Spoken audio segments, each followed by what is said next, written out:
What is up, guys? Welcome into episode 71 of The Scope. That's what we're doing? Yeah, that's where we're at. We're here on live on YouTube, Right. joined by my friend stepping in. No, Blue didn't lose his hair all of a sudden. We have Captain Leroy sitting in for Blue. Blue got a little under the weather here today, so T's and P's for Blue, but Captain Leroy stepping up to the plate to sit in with us, talk about video games. What's up, man? What's up?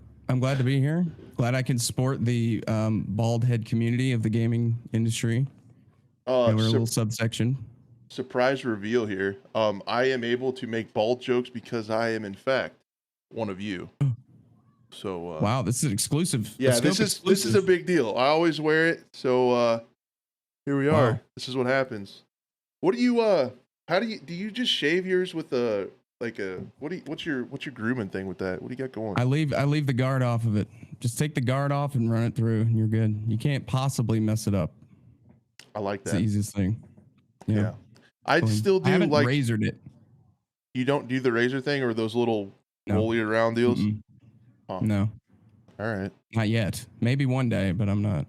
They're kind of expensive. I'm not gonna lie to you. Like those skull shaver things are like a couple $100. And it's like, yeah, I'll just have my wife buzz it.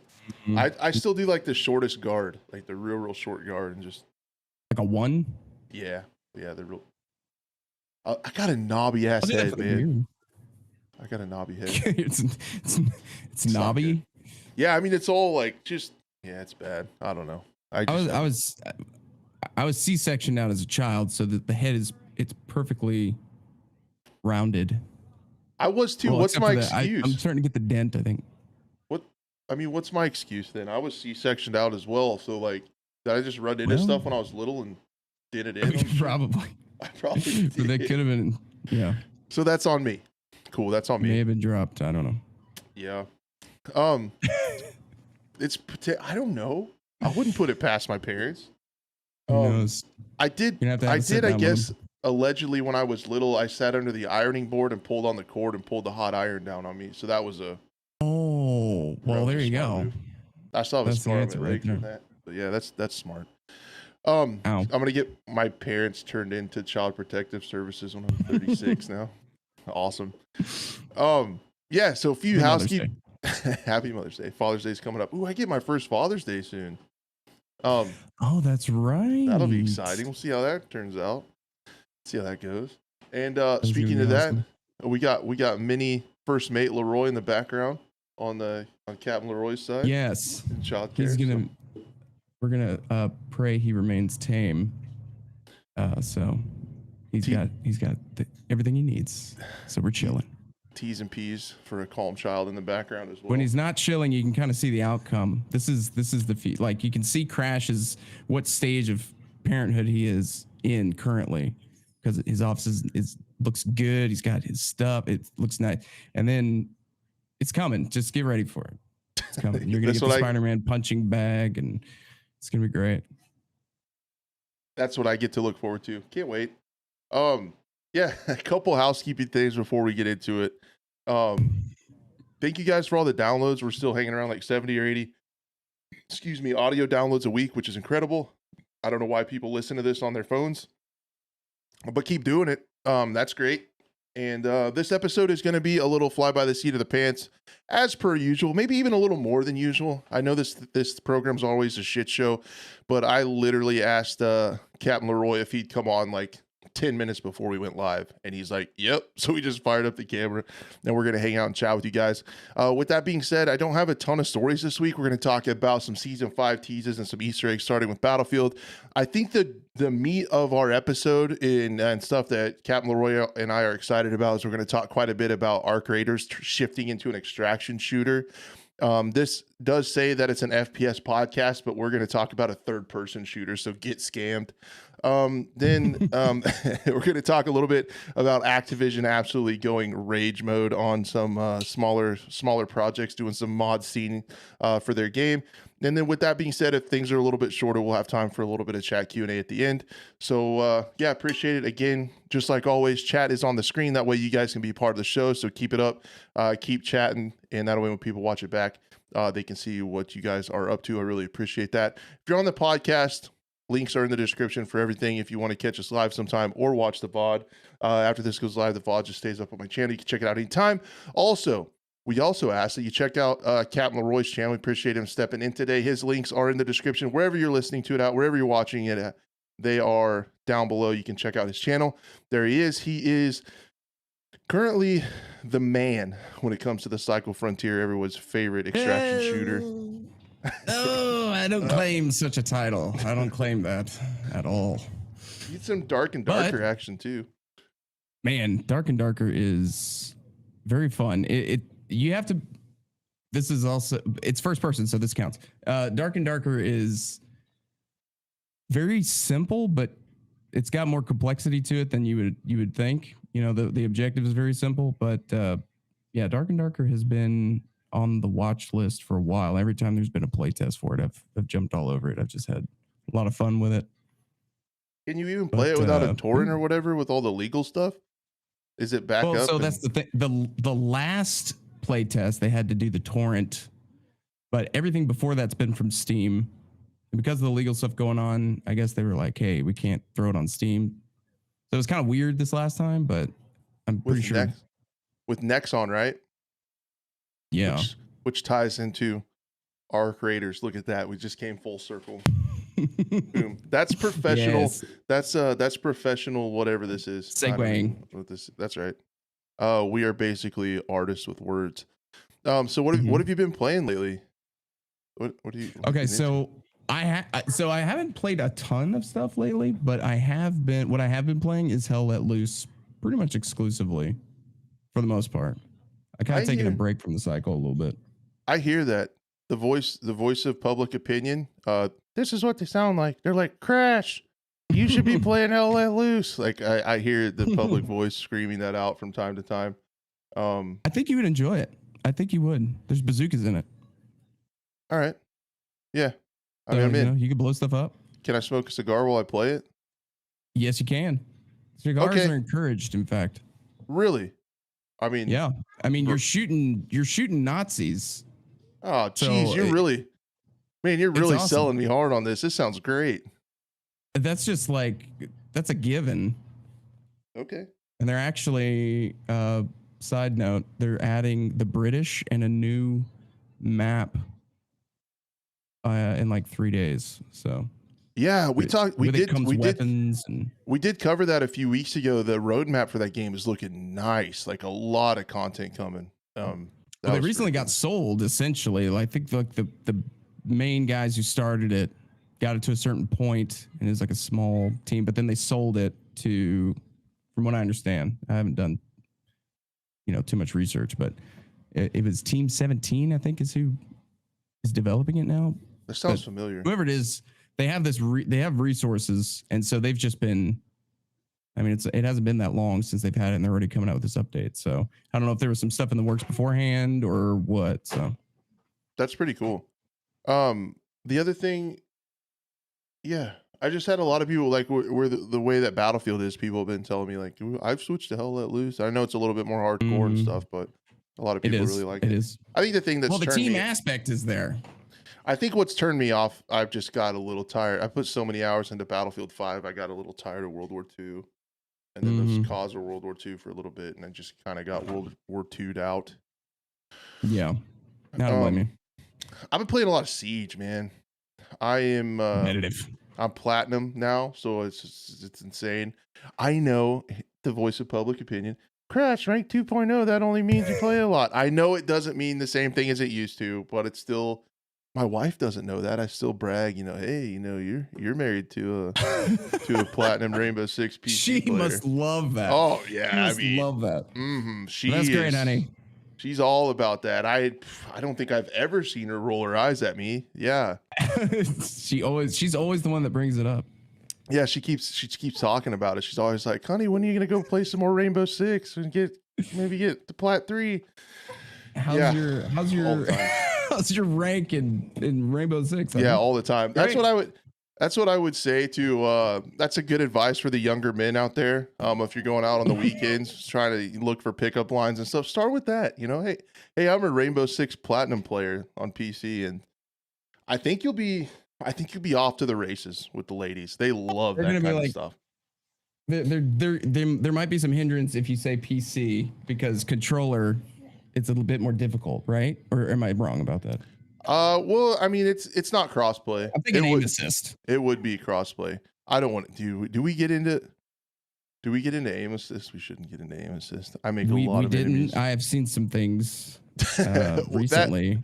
That Apex tweet assist. where the dude was wow, that yeah. one. Yeah. And that may have been your retweet. Oh, whoa, take it easy, buddy. I don't think I did. He's excited about aim assist. We're talking smack about his favorite thing, aim assist. Sorry. Yeah, Sorry, dude.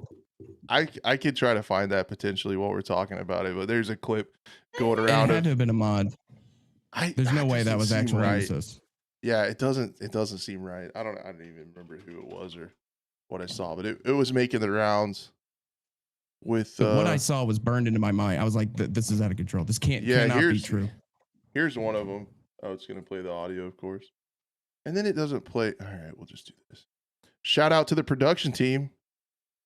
Yeah. Thank you, Crash Productions. Is this real? This is one of them. The dude's just flying around and it's like stuck to it because the dude's just using rotational aim assist, man. I don't know, dude.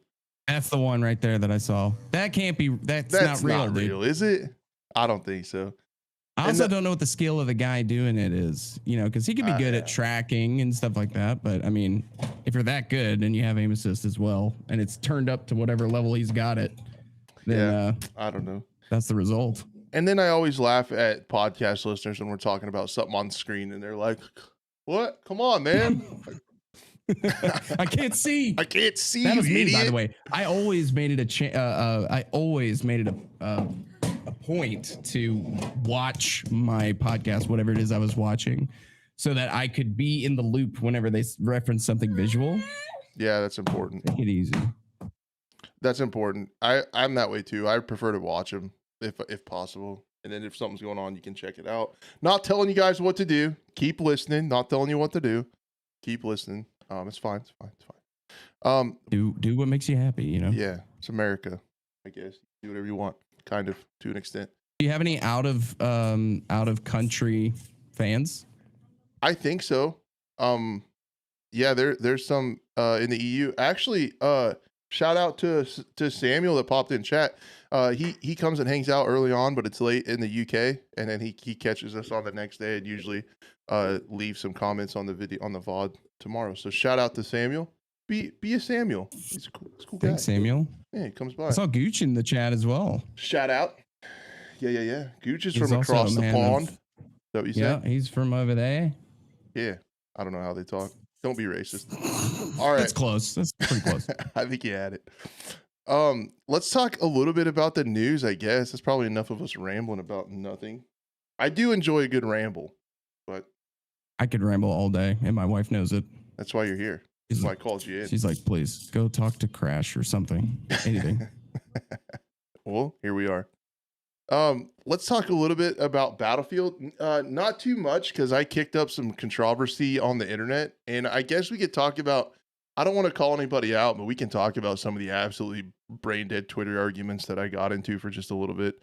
That might be good content, but what's going on? That would make great content. Dude? Okay, God damn it, man!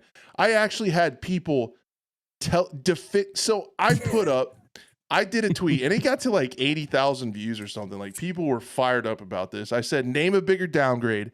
And I had the 29 original maps in Battlefield 1 versus the 11 original maps in Battlefield 2042. I didn't put the Portal ones in. And that made people mad. And I'm like, guys, it's original content to original content. Okay. And the Portal maps, like you can't even play Breakthrough on. Like, they're not even completed for that. Portals hasn't gotten any updates. They're remakes by a different studio, even like they were done by Ripple Effect. So it's like we got 29 original brand new maps versus 11. And then finally I'm like, okay, fuck it. Put them in. It's still like 17 to 29 or whatever.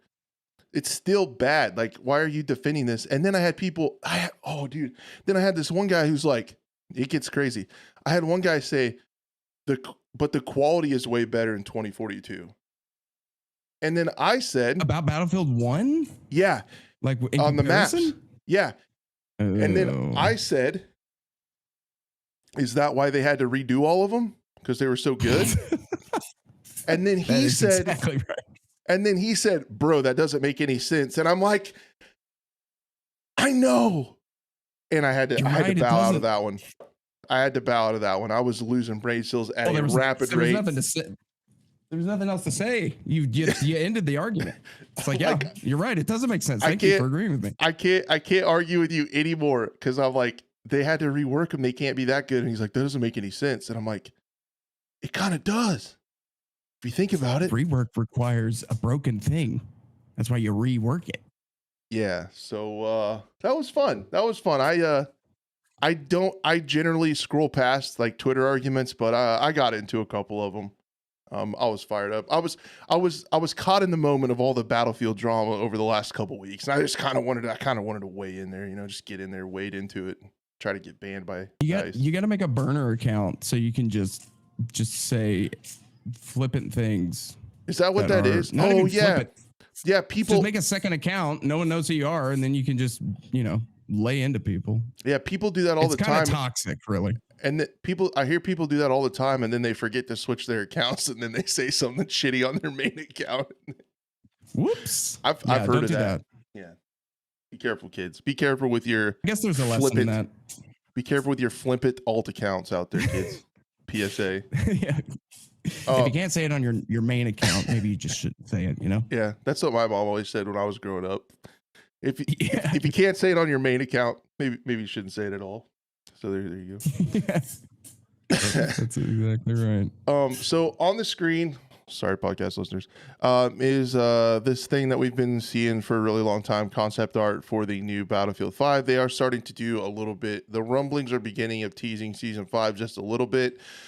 I don't know where this came from, but there's a link from some of the lore. It talks about Renewal Day, the 15th of November, blah, blah, blah, blah, blah. There's a little bit of the lore that I don't understand. Basically, from all this, we find out that tensions have heightened in recent days since an unverified transmission revealed a buildup of Eastern forces in Chechnya. So that's potentially, I hope I said that right. So that's Sounds essentially where the, thank you. Good. Feel better. So that's essentially where the new map's going to take place is what they're saying. A lot of folks are also really comparing it to the Giants of Corellia map, which seems like a weird map to rebuild stuff off of. I was going to try to find where that was. Maybe it was there. Giants is reference to the Battlefield 2142 Titan factory where prototype T1 battle walkers were being constructed. So it's going to kind of the battle could kind of take place in between Battlefield 2042 and the 2142 DLC. So that's pretty cool. Some other stuff going on. Again, though, it's one map per season. So we're still like... yeah. Question. Yeah. The 2142 DLC is confirmed? Because I'm a little bit out of the loop when it comes to... No, from the old games. Oh. This was part of Battlefield 4, like the part of the DLC. Right. Yeah, I thought you said something about 2142. No, to the Titan factory where the T1 battle walkers were made in Battlefield 2142. Like the old game, that old game. Yes. And the one I wish I would have played. Yes. And then Giants of Corellia was in Battlefield 4 that takes place in that area. And then this is a kind of based off that too, potentially in that area. It's all coming together. It's all kind connected. of. I probably said it backwards, but I'm just going with it. So that's how it is. Yeah. If it's on the internet, it's true. And if it's on this program, absolutely, it's true. Just believe it and go on with your life. Okay. We also got face value here. Yeah, it is what it is. We're a couple of dads making shit up as we go. So then you got episode 12 of the Inside Battlefield. They're reworking vehicle loadouts. I'm not a vehicle player. I generally make fun of vehicle players, all in good fun. Okay, I look forward to your comments. DICE is restructuring loadouts for all vehicles. They're getting rid of explosives, which makes sense since they nerfed Irish when they thought they were buffing him. Gunners can have thermals. Bolt gains an incendiary launcher instead of mines, loses 30 millimeter but gains 50 millimeter. I don't know how that's a nerf. Jets gain rocket pods. Camera feels less floaty and more responsive. They said they're doing that on soldiers too. I just have a hard time not getting negative when I talk about 2042, but sounds like they're making like this, so like the camera movement and stuff feel less rigid and more smooth like previous Battlefield titles, which I don't know why we have to iterate and get back to where we started. Yeah, that doesn't quite sound. What's the purpose of that? To make it more realistic? I don't know. I've always kind of thought like the running around and the like the animations and stuff feel kind of plasticky and rigid in 2042. I'm hoping they kind of smooth it out. It feels a little, I don't know, a little more grounded and a little less floaty. Kind of like Battlefield 5 is what I'm hoping for, I guess. Battlefield 5, yes. Yeah, definitely has that float to it.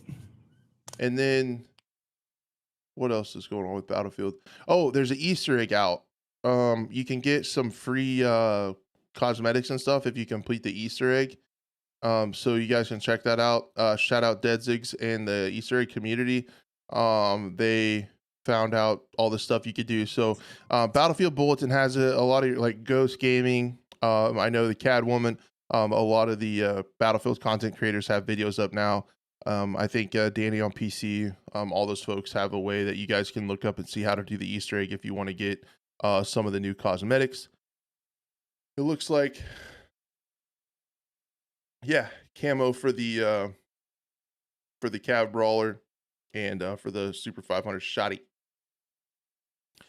So what do you have to do? What's the Easter egg? You just find. This isn't like a classic Battlefield Easter egg, I'm assuming. It's not going to take you 15 hours to unlock, right? No, I don't think so. I don't think it's that crazy.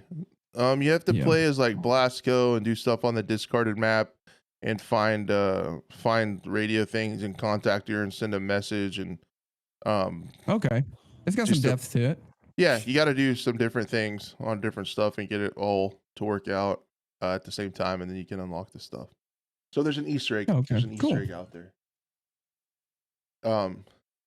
So go ahead and find it and do it if you're interested. That would be cool, actually. And then think about doing that. So I would think with the teases starting for season 5, I think we should see the new map in the next few weeks. There's just a lot of talk about if there'll be any content past that. Everybody's kind of waiting to see how long they're going to stick with Battlefield 2042. And one thing I did see is EA sent out a survey that asked what content you'd like to see in the battle passes moving forward for future seasons, plural. So it made it sound like there might be more seasons. But I don't know. I just feel like the grumpy old man sitting on his porch, like shaking his head at everything. Cause it's like, we still haven't had the amount of content yet that we got from one DLC pack in Battlefield 1. And it's been almost 2 years.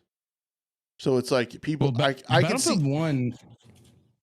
Go ahead. I could just see members of the EA Creator Network being like, oh, they're going to support the game. We get season 6, 7, 8 and beyond. And the season's literally going to be one map and a battle pass. They've already confirmed no new specialists. So it's going to be cosmetics and one map. So essentially they take what would have fit into 2 DLCs and already been out within this like 7 months of launch of Battlefield 1 and spread it out over 2 years. They're literally taking less content and spreading it out longer.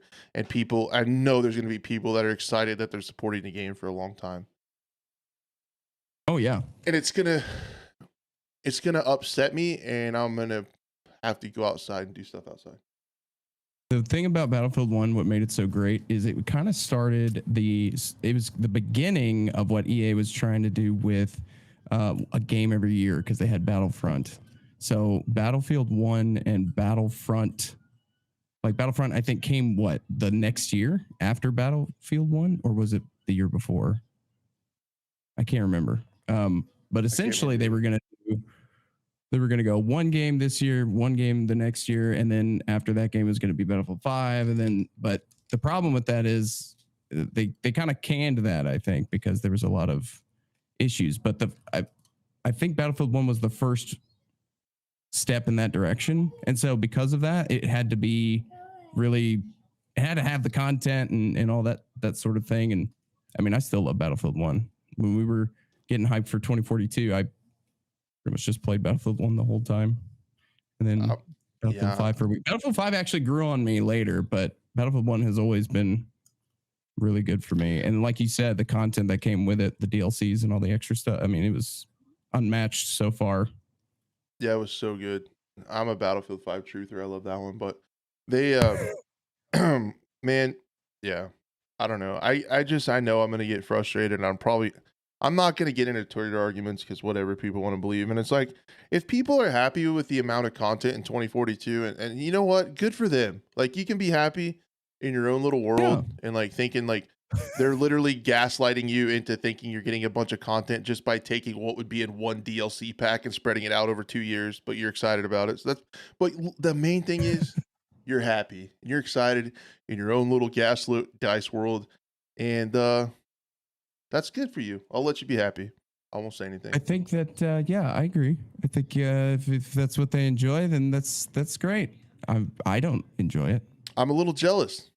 I wish I could be happy with the like least amount of content we've ever had in a Battlefield game. I wish I could be happy with that, but is that the old man in me? Is that like, oh, they took my money, but I didn't get what I thought? Like, is that? I think some of it is. I think a lot of it is the young, passionate gamer that you are as well. I think that's a big one because I mean, like DLC really hasn't been around for very long in the grand scheme of things, right? Like, well, at least let me rephrase that, because I came not from the PC world, I came from the console world. And I remember the first add-on or first DLC, if you will, that I actively remember was probably Halo 2, because Halo 2 had like a multiplayer. They came out with some expansion so that you could have more game modes and things like that. And I remember seeing that in the GameStop being like, well, I have to buy that because everybody's going to be able to play. That was before like live updates. And, you know, you actually had to buy the separate discs or whatever for the DLC. And so it's come a long way. And it got to a point where the DLC in the, it got better and better. And I think that we're slowly starting to see regressing DLC, namely in the Battlefield space, as you could see. And COD too. There's way less playable content, and it's just, I mean, it's just a shift. They're shifting away from playable content, and there's more cosmetics and skins. I think those are easier to make. That's what sells, and they make just as much or more money, and it's way easier to make than a map. So that's what we get. It's less overall effort. They make more money. It's a business. That's what happens. But I don't have to be happy about it. I also take issue what you called me. You called me young and passionate, and those are two words that I would not describe myself as, either one of those. I don't hear those very often. Young or passionate. I mean, so I don't know what you're you have multiple, you know, you are old and cranky. That's a fact. But yeah, that's what I hear more often. The inside, the inner child, little Crash on his PC. Can't wait to play a new Battlefield. Dude, I used to get I used to get so I told amped. Dude, yeah. I used to get so amped for Battlefield 1 DLCs. I'd take days off work, like, oh, it's releasing. We gotta ask for work off, put in a leave request, and like just get excited. Did you ever skip school? No, fuck, dude, I'm not that young. I wasn't in school during Battlefield 1. Well, maybe I was. Maybe before I wasn't. Dude, I graduated college in 2009, man. Oh my. Oh. Yeah. Not high school. College. Yeah. Here we are. Bachelor's degree. I don't know. I did get a bachelor's. Yeah. Man, I'm good. Yeah, you know me. I do, strangely enough. I guess you do. Old man alert. Yeah, true. Here's the stuff on the Battlefield Easter egg community Twitter. If you want a short, nasty, quick rundown of what to do, the steps are on there in a tweet. Where to interact with the location using Blasco. Boom. There you go. There's also a portal code with all the maps that you need to do it. AA5NZY if you want to do it within Portal. Quick and easy, set up by them. That's cool. run it up and get your cosmetics if you want to. So we'll be talking about that on the program here when the new map comes out. We'll check it out with Battlefield 2042. I will continue to piss and moan about the lack of content that we're getting. It's not because I want to bitch. It's not because I'm a negative person. It's because I fucking love you guys and I want us to have some good content. I want us to have a good Battlefield that we can get in and play together and have a good time and not get bored of and mad at after playing like 3 or 4 times. My wife just fired up the vacuum and it scared me. I thought she was right behind me with that thing. Dude, we got all kinds of stuff going on in our houses right now. Oh yeah. I have a human wrecking ball in my room. I like it. I think it's pretty keep him tame. Yeah, I think it's pretty sweet. It's like a little just a little something extra to watch to keep people watching, see what happens back there. Will Leroy snap? This will tell. Stay tuned to find out. Yeah, so I think we'll keep an eye on what's coming out with 2042. I'm really scared. I think there's another super big Battlefield drought coming before we get the next one. I agree. And I might talk about that in the coming weeks on the show. And Andrew Wilson said it's coming back in a brand new way that we've never seen before. And during the earnings call, when he was talking about it as games as a platform. So we can try to, we'll do that on another show. Try to come up with what the fuck that even means. And I just think they might gaslight people into thinking they're really supporting the game by just trickle feeding maps for the next couple years. Either way, I don't think we're getting much more content with Battlefield 2042, and it's going to be a couple years until the next one. So I mean, there's going to be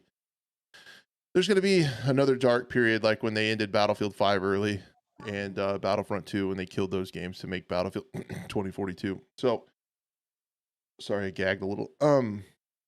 Let's go ahead. Well, real quick. Yeah, the biggest thing that I kept remembering was this Battlefield is not the moneymaker for them. So it's not going to be as important. Well, now it's not. It used to be, but then they have what, Apex? Yeah, Apex is completely taken over. That is their golden calf, right? Or I don't know about FIFA or Apex and FIFA and Sims a little bit, but trust me, I listen to all the earnings calls. I listen to my bud Andrew. Yeah. And God bless you. I couldn't do it. They're always talking about FIFA and Apex. Those are the main ones that make them all the money. Right. But it's just weird. It's just weird in the lead up to it. They were talking about the robust, engaging live service for Battlefield 2042 and how they were expecting it to make so much money. And then in the next call, they said, it missed and it didn't make what we thought it would. And then they never speak of it again. It's not on an earnings slide. This last conference call, it wasn't even on their slides. They had slides of active live services and then examples of them, and it wasn't on there. Like in their earnings call, they didn't even consider it an active game. No, it's just throwaway money to them. There's so much other things making money for them that it's just not even a big deal. And that could have been it. They saw the player numbers drop off. They made all their money on their front end on sales. And it's like, well, let's just take this first DLC and spread it out one map a season and get us by a couple years and not have to do anything. And then like they literally got us to pay $120 for an alpha. So they're or no, I'm sorry. Sorry, I slipped up there. At least a little bit later on, not alpha, but beta maybe. Yeah. Just the it was bad. So I was like, I paid $100 for this. Me too. And I have and that was me. Not very many hours into it. And like Raphael says, right. And like Raphael says is a really good point. Not adding any more portal maps is such a missed opportunity. That should tell you everything. Because they even said this was the beginning of Portal, and they completely pulled Ripple Effect off of it. Yeah, that would have sold the most copies, I think, is just having Portal. Portal was their key, and they were like, nah. It would have been perfect. Like he said, it would have been great because when you and Call of Duty did this when they saw the Infinite Warfare backlash. That's when they did Modern Warfare remasters. Like you try something new, but you have a safe fallback on for the veterans. And that's what Portal could have been. You tried something new with specialists, with big maps, with all this different weird shit in 2042, but you could have just remastered all these really cool Battlefield 1, 4, 3, and all these maps And they didn't even add layups, man. They didn't even add like a metro or anything like that that would have got people fired No. up. Like it's so weird, but they could have kept adding that and kept the OGs happy and then done whatever they want. Yeah, it's just weird, dude. It's just weird. A lot of decisions and the ways they went about things that just kind of gave off a we don't actually care that you've been with us for, since Battlefield 2. Yeah, well, I We're mean, just trying to make money. it just really feels like Which they I get made it. they made their money off the front end and with the sales, and they saw the They players drop, definitely and they did. knew they weren't gonna make much more with they weren't gonna make really much more ROI with the player numbers on continuing to make. And I think they just took those first DLCs or two they planned, spread them out. So you look at the maps; they're kind of themed. One a season. Call that a season with cosmetics, and it wouldn't be surprised if, Yep. like I said, they go forward with maybe one map and a battle pass. And I could see the new seasons after season 5 just being a battle pass. It's the new season. Here's the Yeah. battle pass, and that's it. That'd be pretty. That'd be pretty rough. There was kind of a bit of a now in hindsight, one of the things for pre-ordering or getting the $100 edition was you get the 1-year pass for every season, and I'm like, dang, that's like a lot, but it's really not. Come to find out, Yeah. Oh man, a lot of it's cosmetic. that's a lot of stuff. Now I'm gonna get banned. I'm gonna get banned for talking bad about. What? And man. Oh yeah. That's the Any other thing, too. criticism at all? And I'm always super respectful with my criticism. I'm like, I don't like this, and this is why. And I've never, dude, I've never called out a developer. I never even say the studio's incompetent. I might take a warning shot across the bow at some management and maybe some EA management. But no, man, I never say anything about the developers. I just want Battlefield to be good, man. The first person shooter genre is so much better when we have a good Battlefield. We can all hang out and play. It's like, Yeah, we don't have that, and I just want No. I just want that back. I miss those times, and it might not be happening with the current. How climate. dare you? Yeah, I'm You an should be asshole. ashamed of yourself. Yeah, I'm a big dickhead. You know where you find that love of community and enjoyment of team play and all that, and massive battles that mean things? Hell Let let loose. That's right. That's why people like it. Whoa.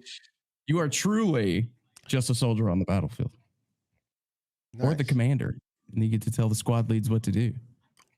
It's or like suggest squad. it. Should I just play squad? It is Or squad in BattleBit. World War II. I haven't played BattleBit, but I will say that Hell Let Loose itself, because I tried squad early What's on. your problem? I thought it was fun. Well, I like squad. No, you haven't played But- BattleBit. What's your problem, pal? Oh, sorry. Well, I don't know. I've been Oh. doing stuff. I haven't uploaded in a decent amount of time just because I've been doing other things. But it's pretty much just been Hell Let Loose. So it's good though. It's simple to understand. It's Yeah, not I can't difficult to believe- get into. I can't believe I didn't even put that on the list, man. That's how bad this show is. We should talk about. Let's try to remember to talk about BattleBit Remastered at the end.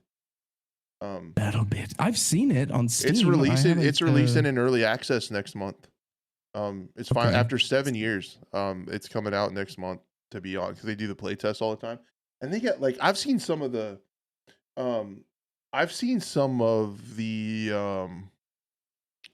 play tests get 20, 30,000 people playing it, and they're just on for a few hours, and people are Really? amped about it. It's gonna be a big deal. It's just Battlefield. No, it's not. OG. Mm-mm. Sorry. I'll tell you about it. I'll I'll fill you in, dude. We'll get into it at the end. Remind me. Don't let me forget. Chat, everybody, whoever's here, let's come together. Let's get behind my old man brain and try to remember at the end to talk about BattleBit.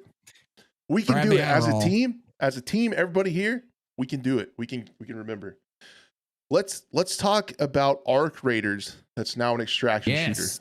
Captain Leroy on Yes. my left, your right, is excited about this.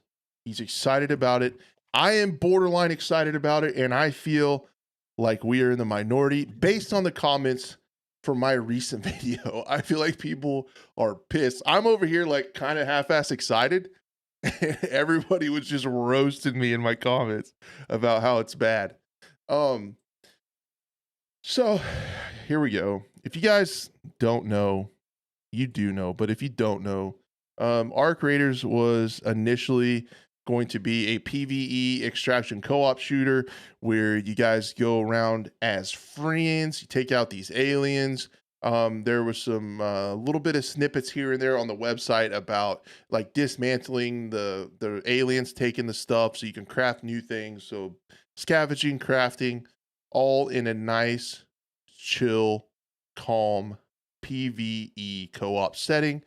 And they took it off the mark. Well, they delayed it a little bit. It was originally going to come out before the finals. We've had the finals playtest from Embark Studios, as you guys know, ex Dice developers. And I said, seems like they're kind of putting on a masterclass with what can be done with Unreal 5. So I'm excited to see the visuals of this game as well. The setting and the map and the concept art looks pretty stunning. But what they did is they pulled this back. The finals, they moved up, and the developers and everyone are adding a PvP element to this and turning it into an extraction shooter. So now there will be PvPvE. It'll be an extraction shooter, and the main thing that they talked about was on the Steam page. We'll get into it in just a second. They talked a little bit about the lore and stuff, and I think there's some gameplay mechanics that you can pull out of that we can talk about. But Captain Leroy, initial thoughts on extraction PvP.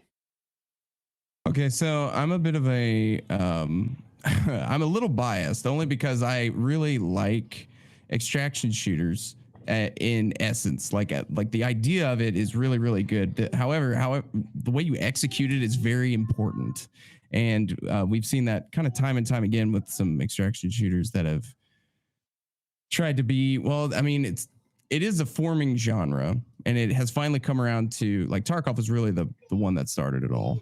Right. And then you have like Hunt Showdown, and you have the Cycle now. The Cycle was something else before, but then it kind of turned into an extraction shooter. And so I think I could be wrong, but I think the concern comes from, number one, people just wanted something that they could play with their friends. They weren't looking to get competitive or have a hardcore obsession for. They just wanted something they could play with their friends and chill. And I understand that, but you could do that with a PvE, right? I mean, it all depends how much PvP is in it. And there's a lot of, you have to, as long as they have what they want the game to be down, then it'll be good. So if you try to do too much PvP and not enough PvE, that's fine. But like Hunt Showdown, it has those elements, but it's PvP. Like, that's what it's for. But it can be considered an extraction shooter because you make it to the extract and all that stuff. So it's when they get confused and they don't quite know what the game wants to be that where you could get messy. Too much PvE, and it's like, why am I playing this? I want to play a PvP, type deal. So and that's a little, the identity is good. Yeah, that's a little bit of a potential red flag too, is that like they had the game looking pretty good in the trailers and stuff, and then they added the PvP in at the end. Like, yes, it wasn't designed from the beginning to potentially to have PvP in it the whole time, and it was like added in at the end. So that's like something to be a little bit nervous about. Like, essentially changing genres of the game this late in development seems like a risk. Let's call it a risk potentially with how that'll work and how that'll play. The other thing people aren't excited about is that it's third person, so third person PvP can get a little silly with corner peeking and stuff like that, depending on how they implement that. But I'm overall more excited about it. A couple of things I would say, like in response to what you said, I feel like extraction shooters are cool. They have a cool gameplay loop, but I feel like I haven't seen one that does the late game right yet. I feel like it's all about progression and moving on, and then you build your base, you find all the loot, you get a bunch of money, and then you're kind of like, now what's the point? Like, what am I doing now? Right. And I don't know if any game yet has. I think that's a flaw that I haven't seen fixed or innovated on yet in the genre. And you said it's a forming genre, but that's what I'm waiting on. I'm waiting on an extraction shooter with a really cool, like, late game kind of feel to it. Yeah. And maybe they can do it with this. I don't know. Well, I mean, it's just going to be, in response to your first, the first thing you said about them adding on the PvP, that is definitely something to keep an eye on, because if it didn't have it in mind to begin with, how do we know that it's going to be balanced out? But maybe because we're not 100% sure how it plays in regards to things like loot. Was loot even a thing before, or is that getting added with the PvP? Like, is all they're doing is just adding the ability to have teams and more people in what was already there?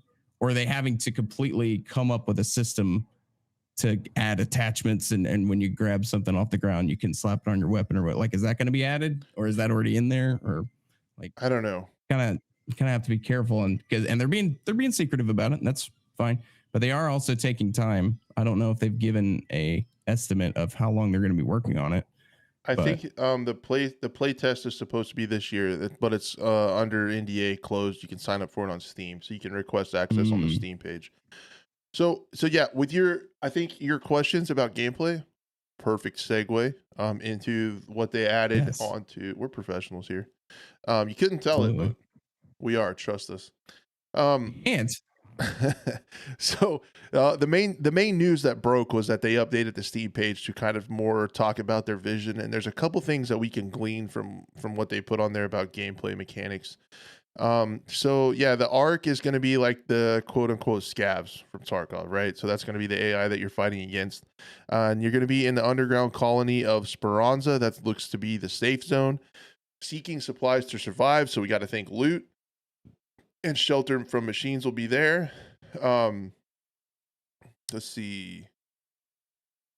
That's why you've enlisted as a raider, scavenging for vital supplies. So that makes you think loot again that are scattered across the landscape. Everything from leftovers from yesterday's run-in with the Ark. So again, you'll want to loot the AI for stuff to craft new things, and the unlikely remains of a pinball machine. So it makes you think there's also going to be, just scattered loot here and there, not just on the AI. Trying to think what else. So you have to be aware of other raiders. That's where they talk about the PvP being added. Then they talk about traders. So with the traders in Speranza, trust is hard earned and easily lost. So it sounds like there's going to be a rep system with traders. You need to earn your keep, so don't come back from a quest empty-handed. So it makes you think there's going to be quests. You can pull some stuff out of the Steam page. I like that. Well, when you see another raider chased by a swarm of arc drones, do you go in for the kill? Do you lend a helping hand, or do you hold back and feast on the valuable remains? So there's some of that gameplay loop on: do you help out? Do you betray? Do you kill them on sight? Do you third party? Hopefully there's VoIP.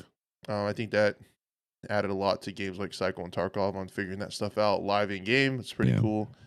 So I really hope they had VoIP, but you kind of get a sense for it. Sounds like you'll have the safe zone in Speranza. Hopefully you'll have a hideout to work on. I don't know. Traders with rep, it sounds like.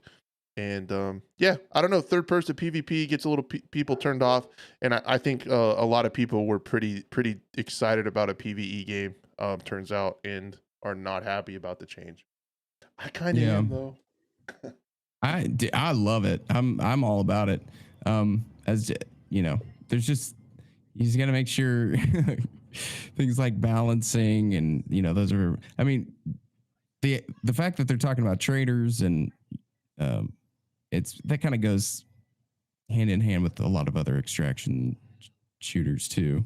So I think that, I don't know, man. I'm pretty sure when I first saw this, I was like, man, is this going to be PvP or is this just PvE? And it was just PvE. I was like, man, it's kind of a bummer. Like, I'll still play it. I was still going to play it, and I wouldn't normally, but just looking at it and seeing the trailer and the concept and all that stuff, I was like, yeah, that looks awesome. If only they had PvP. And now that you gave me this news, I'm like, oh, I'm in. Oh, I'm way in. Yeah, I'm more excited about it. I like the PvP sound of it, and I hope they have something left over for those PvE fans. Maybe a different server, a different mode, or something you can do if you just want to chill and relax. Right. Friend of the program, Rockhound Black. If you guys, he breaks everything down from Embark Studios, like down to the minutia, man. Like, if you're interested in these games, you need to be following Rockhound Black. He posted some screenshots, some other concept art from a GDC talk, and like, dude, like some of the the shots of the map, dude, are freaking crazy. Like, they're just stunning, man. Like, how this game's gonna look. I'm pretty excited.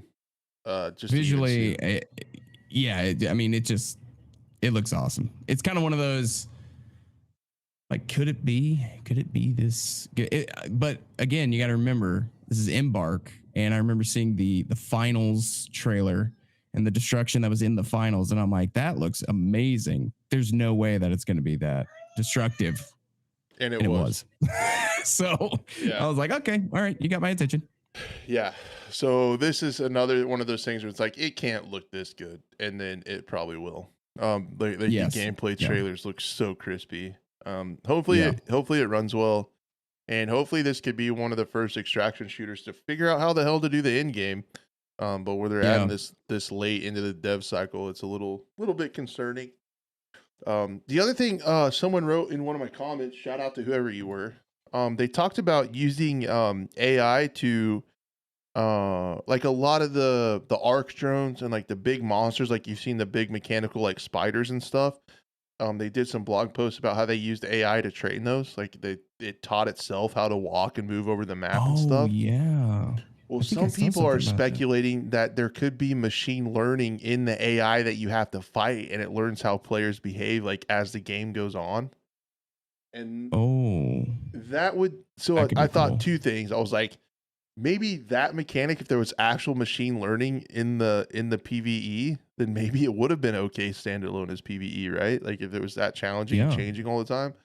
The second thought was, either way, like I hope they have that, because that would solve such a huge problem with a lot of extraction shooters, is that the NPCs, the scabs, whatever, are usually pretty terrible. Yes, mindless.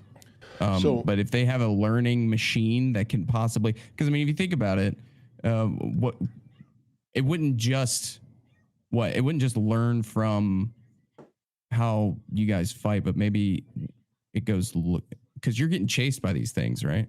I think so. And so it's gonna know where the common places people are. So this could be a potential wrench, a perpetual wrench in the wheels, if you will, where one meta isn't going to work always because the enemy is constantly learning things. Yeah. About like where the best spot is to ambush somebody or something, or I don't know. I'm just true. Thinking I mean, that's what I was. Be very interesting. And that's mostly us talking out of our ass, but that would be pretty cool if they did something like that. That's like, it's all ass. Yeah, 100% ass. But it would be pretty sweet, because like if you think about it, like that's what they did with Tarkov. Like when the Raiders came out on the water treatment plant, there were all these videos about how to cheese them and farm them. If you sit in this spot with this scope, you can shoot this one, then you move over to this spot, then you shoot this one, then you can go loot them. If you just ran in there and played it like normal, like you're playing Tarkov, you're going to the water treatment plant, they're gonna fuck you up probably. But if you look and you get all these cheese spots, it would be cool if the AI could adapt on the fly to that, like to look for people to sit in these spots. It gets killed. Like that'd be pretty wild. Guides would be useless. Cheese. This is what you need. It's like, well, not anymore, because they learn. Whoa. What then if they would become sentient, start overthrowing local governments, then they start changing the code of the game. Next thing you know, you can't shoot. It's like, what? They hack into your PayPal from there. Yeah, Skynet extraction shooter starts taking over everything.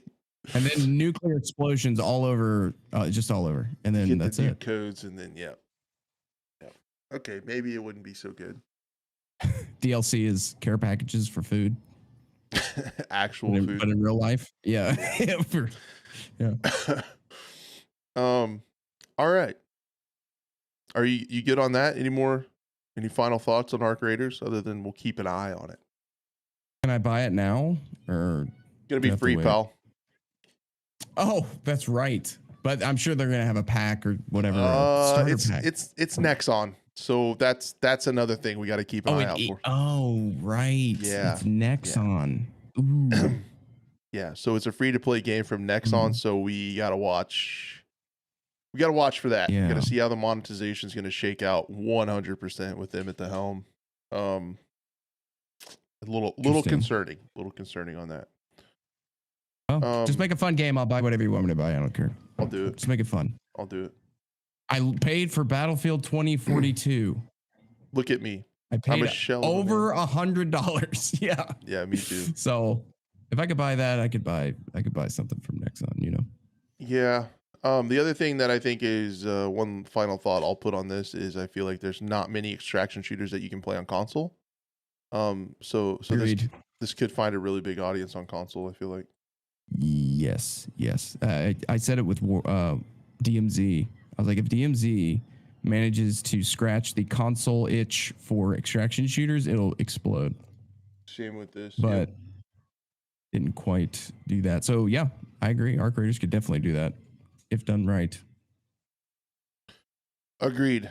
Next on the list, an untapped audience. Sorry, they're there. They're there, dude. Every time I talk about a game that's PC or an extraction game or a hardcore shooter or something, they're like, "When console win," and it's like, now console's gonna happen on this one, boys. Yep. So it's cool. It's cool to be able to give some good news. Usually I'm like, only PC for now. But that's with BattleBit, which we need to remember to talk about after this. Yes. I've already forgotten what you're even talking about. I'll never forget. Kidding. I might forget. The next thing that I wanted to talk about really quickly is Activision is also being kind of a jerk. They have sent cease and desist letters to 2 modding projects using their old games on the Plutonium engine that allow people to safely play older Call of Duties. Because if you guys are not aware, currently, if you go back and play some of the older Call of Duties, I'm talking about like the original Modern Warfare's, Black Ops 2 and stuff on PC, there's actually hacks where people can like put shit on your computer, malware stuff, get your IP address, and essentially playing a lot of those old games on PC are not safe. So SM2 was a big mod that was getting stuff together to get a lot of the old assets into the Modern Warfare remastered engine, I believe, that came out alongside Infinite Warfare. So they were working on that, getting a bunch of the old Call of Duties, kind of a mix and match of some of everyone's favorite content that people could play safely without worrying about getting hacked, like legit hacked. I'm not talking about cheaters. I'm talking about like getting personal information and stuff and malware on your computer in some of these old games. Another one along those lines was X Labs. They were another group that was doing a mod for certain Call of Duty games. So SM2 and X Labs both got cease and desist from Activision to stop working on their modded versions of Call of Duty that people could safely play older games. So it's pretty frustrating. The community is incredibly upset, but they're going to go back to playing Modern Warfare 2 and continue to give Activision billions of dollars. So I don't think anything will happen. What's basically going to happen is a few of us are going to bitch about it and everyone will move on pretty quickly.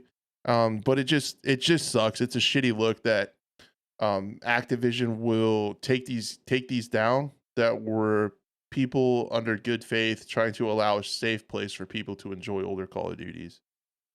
And they're not gonna. It would be one thing if they did like a cease and desist and then they patched and secured their older games so people could still enjoy them, but they're not going to. So I mean, they're just kind of yeah. Little Leroy is very upset about it. The could this be a thing where it just falls under an umbrella of rules that they have legally, and so they have to act on it? It's not more of like a, you know, maybe they don't want to do it, but they have to. I don't know. I haven't dug into any of it, so I don't know. I don't think. Perfect. I mean, I don't think there's. It's not like I'm doing a podcast about it. Why do I need to know about it? right. I always like to give the benefit of the doubt, but there is a lot of times where they're like, you know, later down the line, we could actually make money doing this ourselves. So we might want to just, you know, now I'm not saying that's the reason, but there's that look at it. And then there's, you know, 100%. Immediately I'm going, maybe there's just a rule in there and it's a very blanket rule. And they're just like, well, I mean, I guess we got to act on, you know, I don't know. Yeah. Got to call Activision this week to find out. So, the Plutonium project is another one that is still okay so far. Like it hasn't got the axe yet. But people are worried about it. They did a tweet that said they think that they're doing everything above board and they won't have any problems legally, but no one really knows for sure. Some of these mods are using the Plutonium mod engine stuff. So that's like kind of the last one standing right now that's like trying to make make safe experiences for older Call of Duties. And I guess, that like you said, that could be Activision's way of like farming nostalgia, like getting people that really, Yeah. really want to play that, not letting them play the older ones, so they have to play the new ones, potentially buy Yep. skins, and then eventually when that nostalgia reaches a peak, they'll come out with a remastered version of the game and make billions and billions of dollars. Doesn't sound like them, but yes. Does that sound odd that they would harness nostalgia to make Yeah. billions of dollars? That's way out of left field for Activision. What are they doing? What are they going to do? What are they going to tack on a beloved franchise title to a game that nobody wants to play? And the only way you could possibly play that is if you buy the one nobody wants. That's never happened. That's literally happened. Not in my memory. That's literally happened. Yeah. So yeah, was that's that a decision made after the negative reviews of that trailer? I think so. I think they had that one I think they had that one in the can, like ready to pull out when they needed it, and they saw like the literally most disliked video in YouTube history, and they're like, maybe we should send in the big guns, pull this one out, pull this ace out of our sleeve. Break glass in case of emergency, and it's just Call of Duty Modern Warfare behind glass, and they just smash it. Yeah. For those of you playing at home, we are talking about Modern Warfare Remastered coming out with Infinite Warfare, who was at that time up against fan favorite Battlefield 1. And that trailer, dude, I still watch the Battlefield 1 trailer on Monday mornings to get amped for my week. Same. Yeah. Oh, yeah. I watched it this morning. So. While you were in the shower? Yeah. Yeah, I generally watch it in the shower. Weeping. Yeah, and I cry, and then I get myself back together and start the day. The day which I did start at 2 a.m. today. I don't know where that came from. I didn't even really talk about that. Maybe I talked about it and I forgot. I literally woke up at 2 a.m. today and my body was like, you're up, pal. And I couldn't go back to sleep. So I started working at like 4:30. Yeah, here we are. But did you wake up at 2 and then sit there for 2 hours? I tried to fall back asleep. Like I put my earbuds in, tried to watch Asmongold and fall asleep, and I tried to listen to some music, and I tried like all kinds of different stuff to fall asleep, and it just wasn't happening, man. No, that sucks. So I just said screw it and got up and started working on stuff. That's why you gotta go to bed at like midnight, and then that won't happen. Maybe, I don't know. I'm dying right now. I don't even like, so we've been live for a little over an hour and I have no clue what happened. Like, I don't even know what we talked about. I don't know where I am. I hope it was an okay episode so far. I don't know. I'm having a great time. You're on complete autopilot and still professional. Yeah. Am I? Well, the professional 100%. Standards around here are so low. Like an old man on like 2 hours of sleep is fine. Like I fit right in. I fit with the vibe of the show. It's going to be fine. Well, the next time I'm on, I'm going to try. I can't promise this, but I'm going to try to get into an active daycare that can like have more than one child just running around throwing things. I think that could be sweet. Up the ante awesome. A little bit. Because I don't think Mini Leroy was quite as disruptive as a lot of people were hoping for. He's been very nice.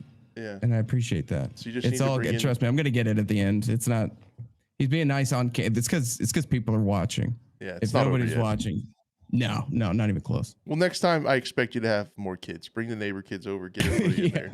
We'll see what happens. Maybe a ball pit. A ball pit would be pretty cool. I have a blow up. Like a bounce house? Bouncy house? Yes. There it is. Yes. Get that going. But yeah, if you guys are into like Gary V and hustle culture and all that stuff, screw that. Just watch the Battlefield 1 trailer in the shower every Monday and you're gonna do well. You'll be fine. Hustle culture is trash. Just watch the Battlefield 1 trailer. That's it. Fixed it. Secret to success. They push, we push. Dude. Hashtag. Don't remind me of that. That'd be another name a bigger downgrade. I just got another like on that tweet. 80.9 thousand views on that tweet, man. Wow. They got mad over there. Some people got fired up. And then pretty soon a bunch of people were just arguing with each other and my mentions were going crazy. And I was just like, my work here's done. Yes. Let's look at BattleBit Remastered before we do a little bit of chat Q&A. We have a little bit of time. Not a ton of time, a little bit of time. So BattleBit Remastered, after a grueling 7-year development cycle, is going to finally be releasing within the next month. So we're gonna see Yeah. one more. There is one more 48-hour playtest. Let me see if I can find the date for you guys. Um, there's one more final 48-hour playtest, June 9th. So June 9th and 10th. The official announcement is after a demanding 7-year marathon and fine tuning through 5 remakes, we're thrilled to announce that BattleBit Remastered is launching into early access June 2023. The final 48-hour playtest will begin on June 9th. Stay tuned for more. And there's the trailer. So the next thing to get excited about is that on June 9th, I would definitely like to check that out and do some streaming with it. It's Mini Leroy's excited. He's pumped, dude. It's a silly little game, but it's low key kind of fun. I'm gonna be honest with you. How many maps are going to be available at the beginning? Dude, I don't know. There's a lot of them, dude. Like, is it more than 2042? Yes, I could make more maps in 2042. Like, I just didn't know. No, it's quite a few maps, and that's the thing. Like, that's the interesting thing I've talked about before. Is like the paradigm of this game is not about like super realistic graphics. It's literally about every single thing else. And along those lines, with it being able to run on a smart fridge, they can build a shit out of maps. There's going to be an insane mod scene. Yes, like, that's going to be great. There's just going to be a ton of content for it. And someone was talking about how they wishes there would be like core with like a little bit more arcadey, because right now as it sits, like the gameplay, like you look at it, you know, it looks Roblox or Minecraft. The gameplay is way more hardcore than it looks like. Redbeard, thank you for the membership, dude. Appreciate you, man. Shout out Redbeard. Pretty hardcore just looking at it. Check out his YouTube. If you guys aren't doing anything constructive, go look at Redbeard Mortis on YouTube. He's awesome. He's almost YouTube partner. So yeah, so don't get fooled by the looks of this game. It plays a lot more like Squad than it does Battlefield. Like the healing mechanics are super slow. You kind of have to have a medic to revive. It is really neat that you can drag down teammates like behind cover and stuff. But the loadouts are cool. There's like bullet drop and ballistics. The reticles on the sights are super clean. I did find myself getting lost a little bit because inside there's like no shadows, and I don't realize how much I use like lighting as kind of navigation through maps. So I actually got kind of turned around a lot. But it has servers of up to 254 players in a server at once, and it runs butter smooth. 254 players. Yeah, 100 and whatever that is versus 100 and whatever that is. I mean, is there any AI at all, or is it all players? No, it's all players. 170 whatever players versus. That's what I'm talking about, dude. Yeah, and it runs like butter. Vehicles, they've added helicopters and stuff, like all the Battlefield classes and loadouts that you're used to. Kind of Squad mechanics without the communication structure of Squad and stuff. But yeah, man, I'm pretty excited about it. I kind of got my ass kicked, but I kind of came late to the party, and I wasn't expecting, like, when I see a game that looks like Roblox, you think it's going to be run around silly bullet spongy arcadeness, but no, it's a couple bullets to kill, with some pretty hardcore revive mechanics and stuff like that. So the last chance to check it out for free will be June 9th. And then later that month, it'll be in early access where you can play it.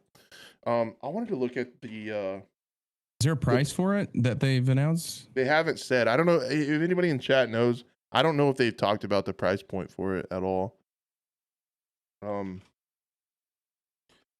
I wonder how many maps it has too. Man, I think there's a lot. Yeah, so there's destruction in there too. Is everything destructible? Oh yeah, for sure. Oh, that's awesome. So their last playtest peaked this last Saturday, peaked at 15,000 players. Okay. And that's just crazy to me that you can kick a game on. They announce on Twitter and their Discord, we're going to have a playtest, and 15,000 people show up. Like, yeah. Yeah. That's pretty crazy. What's funny, what's funny is that I'm pretty sure Dark and Darker is similar.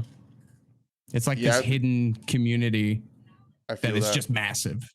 Yeah, that's what I think this is. I wonder how many maps there are. 87. Dude, it's gonna be a lot. I think there's gonna be mods and stuff. Yeah. Mods would be awesome for that. Oh, there's a wiki here. 1, 2, 3, 4, 5, 6, 7, 8, 9, 10, 11, 12, 13. 13 maps so far, it looks like. Yeah, wasn't 2042 11? No, launch was 7. Launch was 7. Yeah, and the DLC has got you up to oh my gosh. Has got you to a hearty 11 maps. Jorian in chat is alleging $15 for this. I think if they sell for $15, that's gonna be gonna be a winner. Yeah, I think so too. That'd be crazy good. Based on what I saw just then, the gameplay and what you said, I mean, there's a bunch of people playing it right now anyway, so it's gonna get that. I think the $15 price point would be gold. Yep. I think so too. Oh, there is VoIP in it too. So that's pretty funny. So they're gonna have that before launch, which Battlefield didn't have. But yeah, so nearly fully destroying the map. All elements are destructible. Buildings, skyscrapers, bunkers, shape the battlefield as you see fit. Clash with up to 254 players. There are 127 versus 127 servers, and they're absolutely nutty. And there's like no hitching or lagging or like anything. Like it just runs. There's classes: assault, medic, engineer, support, and recon. Squad leaders can coordinate with other squads to strike key objectives. So it plays more like squad. It is. Man. Yeah, and like it's a tactic shooter. Yeah, for sure. That's dope. Teamwork and communication with VoIP. More than 35 weapons, each having its own customization with tons of attachments, flexibility in customizing your loadout. And the backpack you're carrying will affect your loadout. So I think you can change some attachments on the fly in game.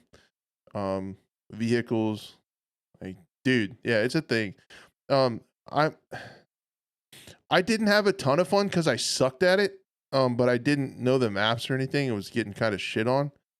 But it's got its own. You have the least amount of fun when you're getting your butt kicked, I will say. It's got its own vibe like to it. Like you think the graphics and stuff aren't immersive, but it's just like I don't know. It's immersive in its own kind of silly way. Like it's I don't know.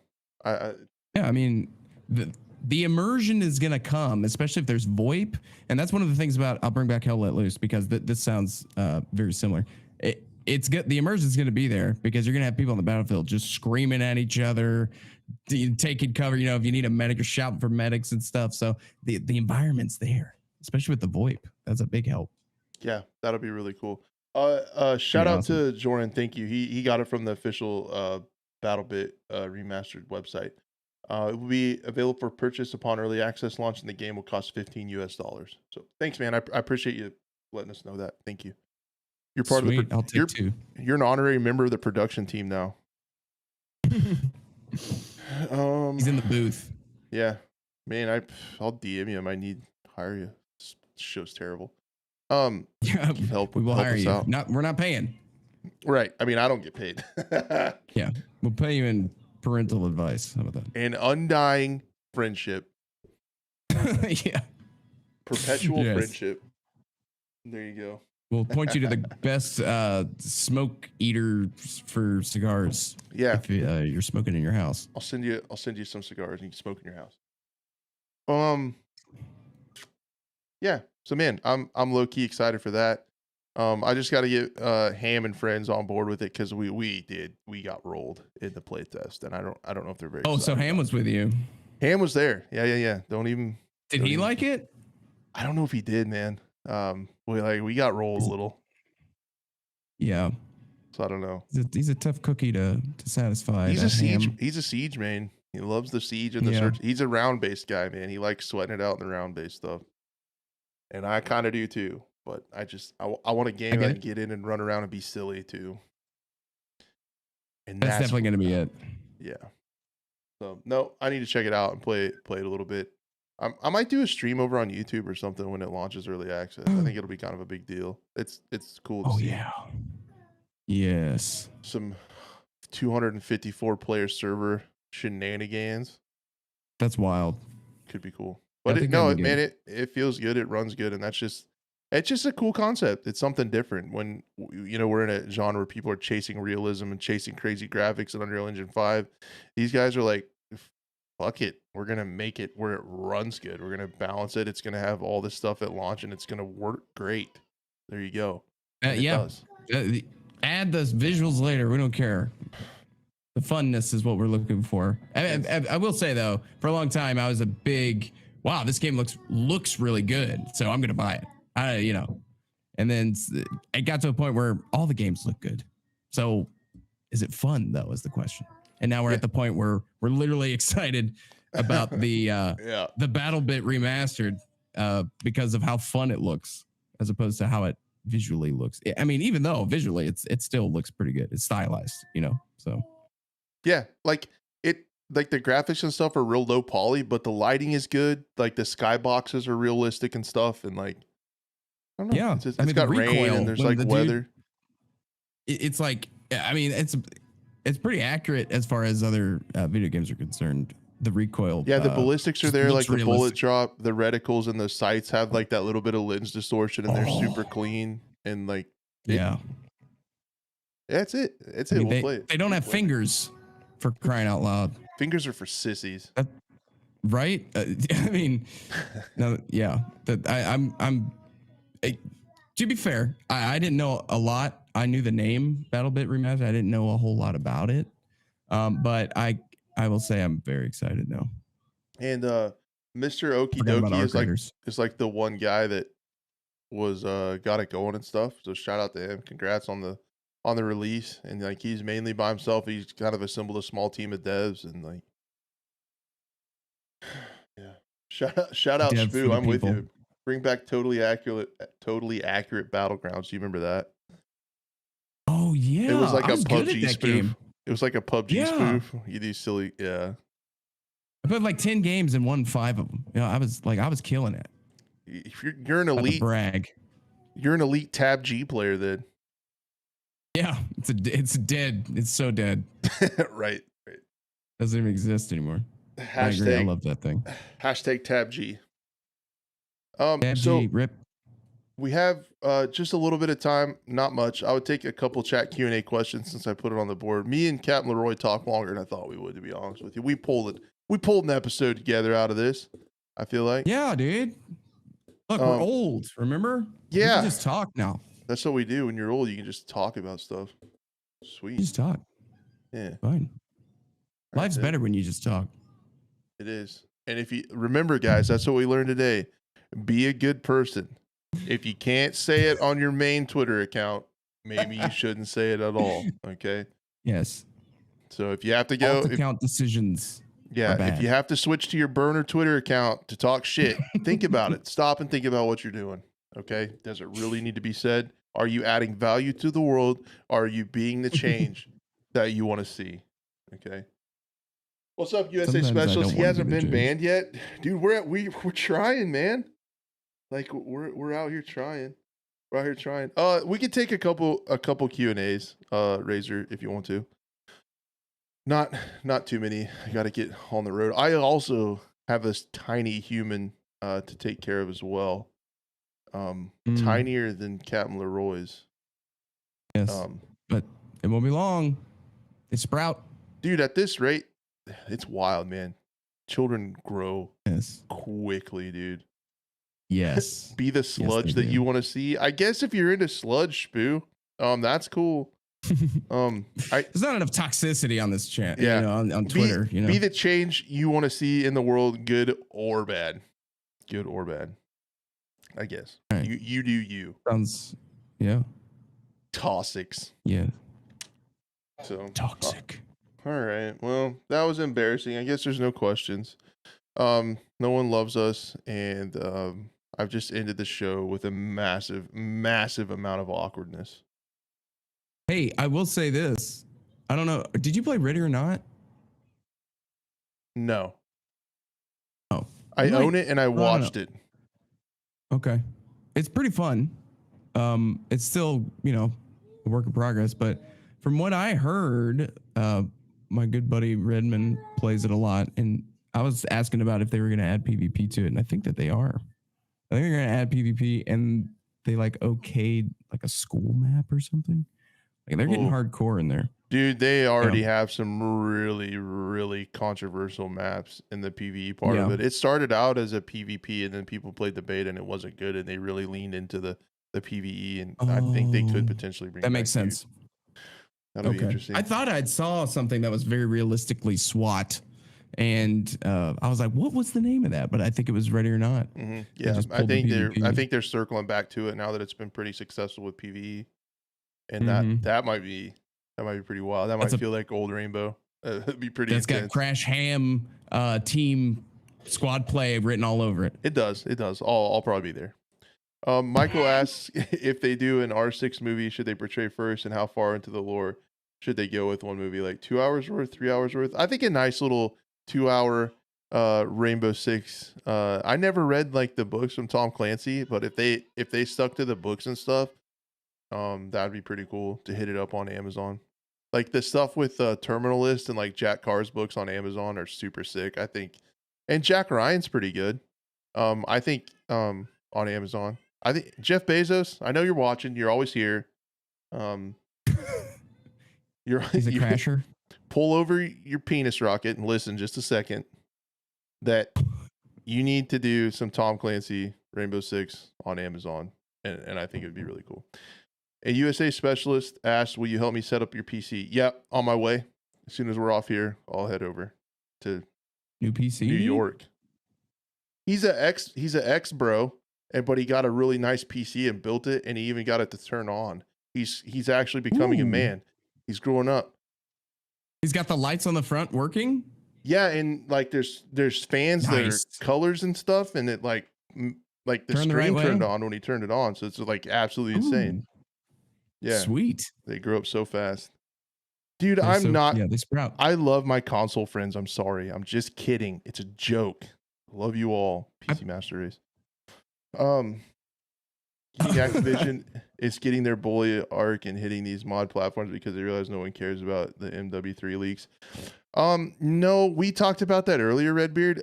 We actually thought that they want to keep cultivating that nostalgia. They don't want people to safely enjoy their old games because they want people to crave them and crave that nostalgia so they can cash in on it by coming back with remastered maps, old skins, stuff like that. Then if they also have a launch that was shitty, like Infinite Warfare, they have the emergency parachute cord they can pull and remaster one of those games.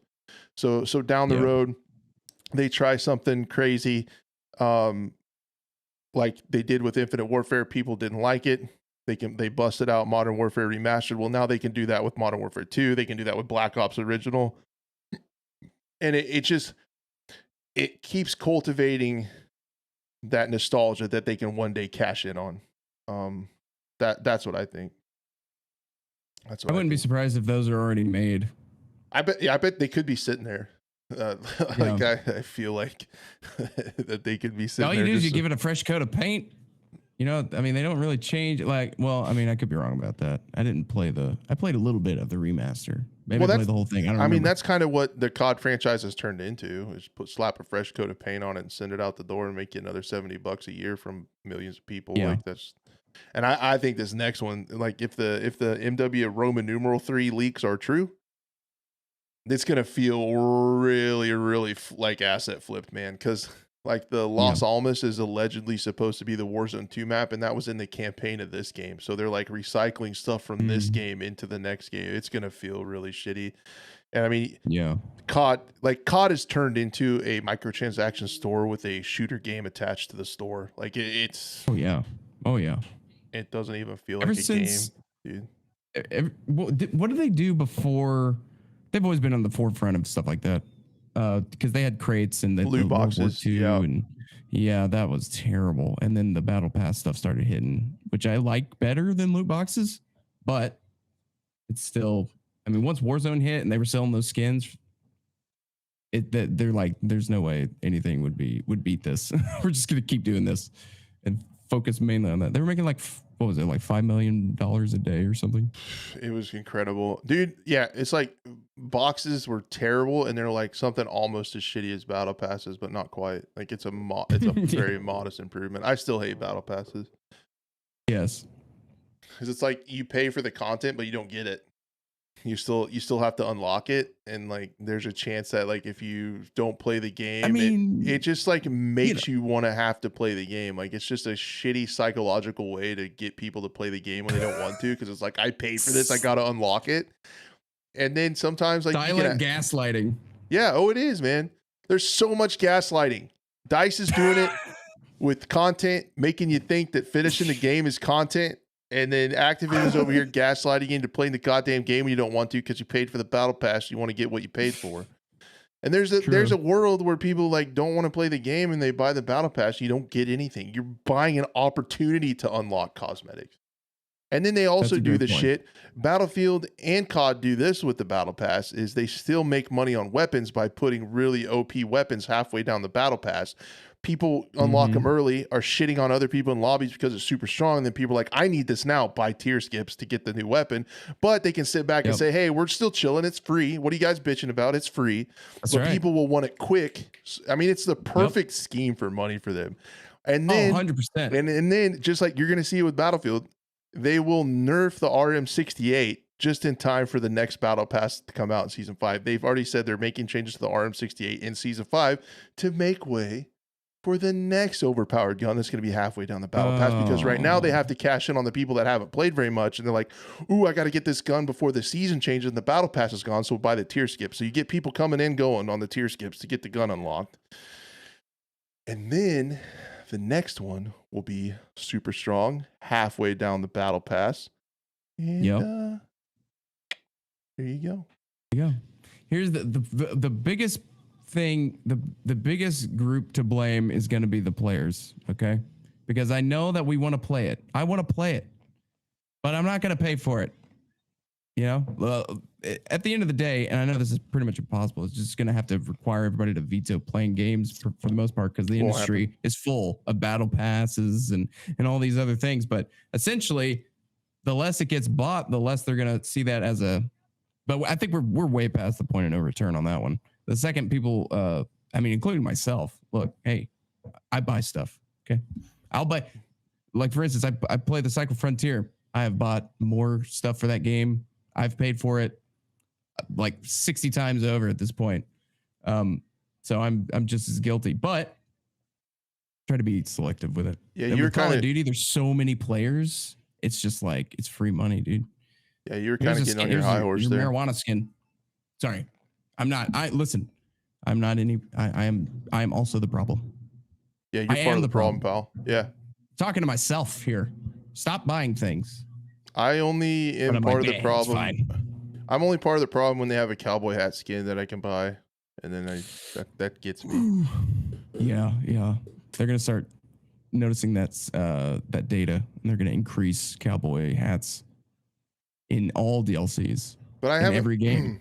I haven't bought a battle pass in this COD. I don't think. I haven't bought any COD points. I might have used old ones from the other one. But then they did. People were doing that, and they got mad. So then they put the battle pass on top of the battle pass with the black cell one that you could only buy with money. So it's so bad, man.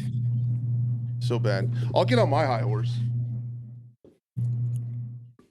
Is it an actual horse? No, he's outside. Okay, I'm up. Swivels. Okay, hold on. He's been awake since 2 a.m., ladies and gentlemen. Whoa. Okay, I'm up on my high horse. We have to stop. Me up on my high horse. As a community, we have to stop pre-ordering games, and we have to stop being okay with less content for more money.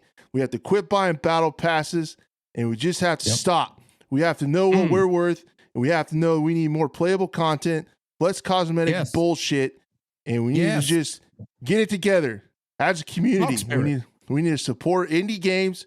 There are other games that aren't AAA that you can support and help devs put their dreams together for people that still care about the game. All right, getting off my high horse. Prayers. That was great. My cord's short. If I had a nickel every time I heard that one. I would have I would Listen, have I would have got higher on my horse, was but my impressive. cord was short. Your hips couldn't handle it. That's right. Okay. There you go. Mrs. Leroy has come to collect the first meat. I think I broke my chair. No, did you? Maybe. No. It's fine. Was it worth it? Yeah. That was the straw that broke the horse's back? No, I think it's okay. I don't know. It's got problems. What kind of chair do you have? It's a secret lab. Oh. I have a Respawn. I think that's not. Vince Ampella. Well, see, I'm a large man. And Same. This is the Titan, which was close to my weight limit. But then like 2 years after that, they came out with the Titan XL, which actually is above my weight. This one, I'm pushing it. Okay. I'm a little. So it's a pony. Yeah. So. Look, that's cool, dude. For side content, you should do, because I know you do like going out in the wilderness and you like shoot bows and stuff. Yeah. You need to do like mountain man exercises, like where you're just lifting boulders and throwing logs of wood over your shoulder. You're like, this is for my chair. I can do squats. Yeah, I could do That'd be awesome. I've done some range streams shooting the firearms on Twitch, and then I've done quite a few bow shooting streams with the old bow right there. And they haven't banned you? No, you can do firearm. You can't live stream firearms on YouTube. You can do firearm videos, but you can't live stream. You can, as long as you're being safe on Twitch, as long as you're following all safety precaution, range rules, and all that stuff. You can on Twitch. Right. And then I think the bow and arrow is just whatever. Yeah. Yeah. Michael asked, "Are you seeing a tick up in prices for new games lately? Do you think it's justified?" Actually, that's a much deeper issue. To be fair, if you put it in inflation calculators, they're actually kind of cheaper. Because inflation's actually been so insane. I was actually looking at that because in my argument with the derelict brain dead people about maps in Battlefields, I was going to inflation calculate how much it would cost. And actually the base game would have cost in today's money $75 for Battlefield 1 instead of the 60. That's how bad inflation is, which I don't think we want to turn this into a politics program. Let's do it, bro. No, let's not do it. I'm fired up right now. You thought I had some brain dead arguments about map counts. I can't, dude. I can't. You busted the calculator out for a Twitter fight? I was going to. And then I realized that he wasn't going to understand numbers. So how does that make sense? What? It's like mathematics. No, I was referring to that guy where they had to rework it. What? Yeah. The maps are better in 2042. Then why did they have to rework all of them? You're not even making any sense, bro. I can't understand what those words mean. You're right. It's me. I'm the problem. Yeah. I'm wearing some in-ear monitors, Linsol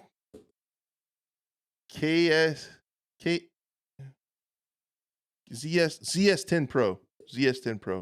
KZS10 Pro. Sneeze. Search something like that. Bless me. Yeah. Scared to search this. Oh, I see. KZS10 Pro. Yep, KZS10 Pro. That's what I have. I really like it, dude. I'm a massive in-ear monitor evangelist. Along with I thought about it. I can't recommend them enough, man. I hear so much better, and yeah. Is that like Landmark? Is that what Landmark uses? Probably. He copies me all the time. Actually, I think his are like $2,000 or something. No, yeah, these are really reasonable price. I watched like a ton of videos about what they are, which ones are best for gaming, and these had like the kind of the highest range and the more neutral sound for like hearing footsteps and stuff.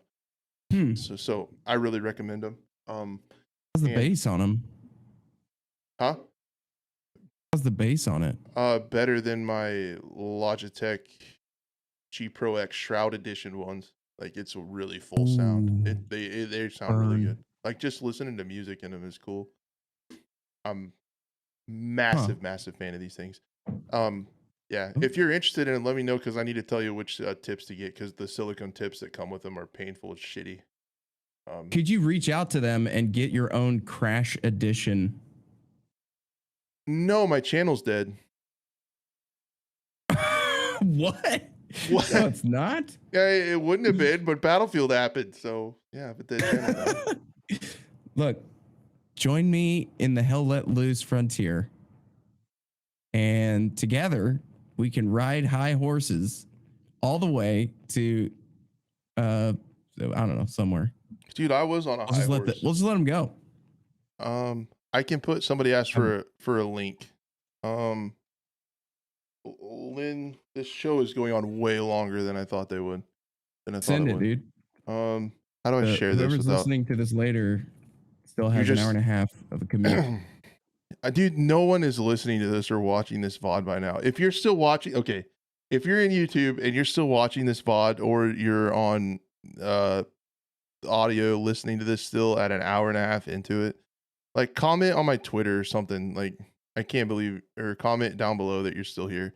The code word that you have to comment so I know you're not bullshitting me is pink turtle. So comment pink turtle and then I'll know you're a real one. How do I share this without, I probably got a bunch of personal info in this link, but that's all right. Come to my house, I'll cook you a steak. Yeah. Whatever. Like, just come over. Just tell me your address. Where's my that's a joke. Did I lose my I found it. Guys, we're fine. Everything's fine. Pink turtle. Those, it says reorder because I've already ordered them once, but that's them. And then these are the tips that are really, really important. Where you that are putting the link super in? Oh, it's right there. Does that link work? I'm about to check it. Yep. Okay. And they're really, dude, they're $49.99 USD. So I mean, they're not like crazy expensive. These are what you search. Because the link is too long to go in the chat. I don't wait. I saw a share thing somewhere. Can you share a product and get like a not a crazy ass link? Like whatever. Need a bit.ly. Yeah, I'm not doing all that. You just search this.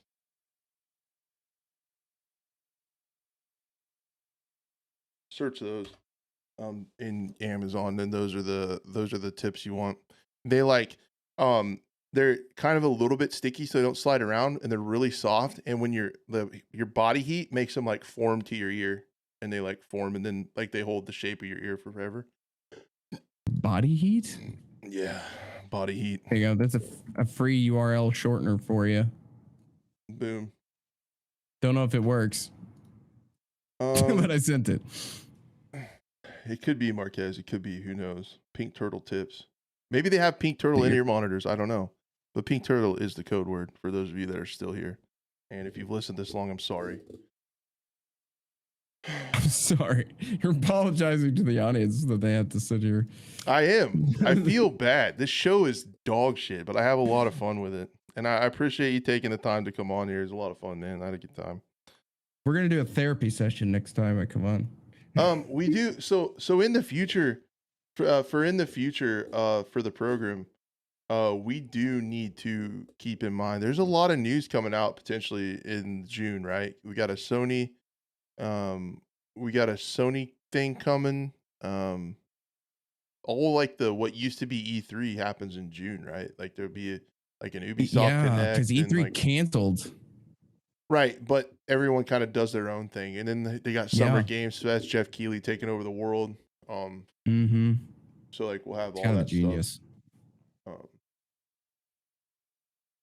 He started the video game awards stuff. I was like, I don't know how far this will go. And then now he's like the man. Yeah, he's brilliant. Great move. He destroyed E3. I hope he's happy. So there should be a lot of news coming out in the next couple months. We got BattleBit coming out. Everybody's tweeting pink turtles now on Twitter. Nice. All right. We know the people that comment pink turtles are the real ones. Yeah, if you're listening on the podcast, hit up my Discord, links down below. Comment pink turtle. Yeah. Say something about him not knowing what he's talking about when it comes to the maps. Yeah, that's good too. I like that. I like Gets that. an instant response. Crisis 4 is coming out. Holy cow. There's stuff. There's stuff around coming out that we'll keep an eye out. We got a dead channel over here, but the people that chill are very appreciated. Stop laughing at me, man. You're just cracking me up, dude. Oh yeah, did you see this is the bane of my did existence. did you see Division Heartland is going to be extraction shooter survival? I'm low-key excited for that. Oh yeah. I don't get it. I don't know what my deal is. I need to have some introspection, but I haven't found an extraction shooter that I like, but I still get excited for them. I don't know why I'm like that. Because this might be the one. I don't know. You're excited because it might be the one. Division Heartland's not even going to be close. I mean, I'm gonna predict right now. It's gonna not only crash but also burn. That's just What's my your prediction. problem, man? What's your angle? Where are you going with this? All I'm saying, listen, have you ever heard of a little game called Redfall? Because nope, I took never heard of it. I took one look. I took one look at the reveal trailer when they revealed it. I go, interesting. And then a gameplay trailer came out. I go, interesting. It's going to completely tank. And then it came out 6 months later or whatever, and it's nowhere to be found. You got to admit, it tanked worse than you thought it would. There's like 160 players on Steam, dude. Yeah, and much worse. But the main reason it tanked, I think, was due to performance, not so much the game itself. But I mean, still, I don't know. Jedi Survivor had really bad performance that they had to address, but people still played it because it's a good game underneath. Great point. So great point. You just got served.